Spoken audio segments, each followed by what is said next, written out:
So, Bauchet, the leader after the first run, chasing the leader of the World Cup,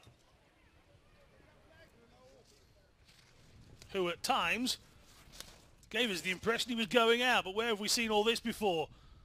Rimeux and Bauchet made pretty much identical mistakes in Versonas, and we all marveled at how on earth they finished the races on that day.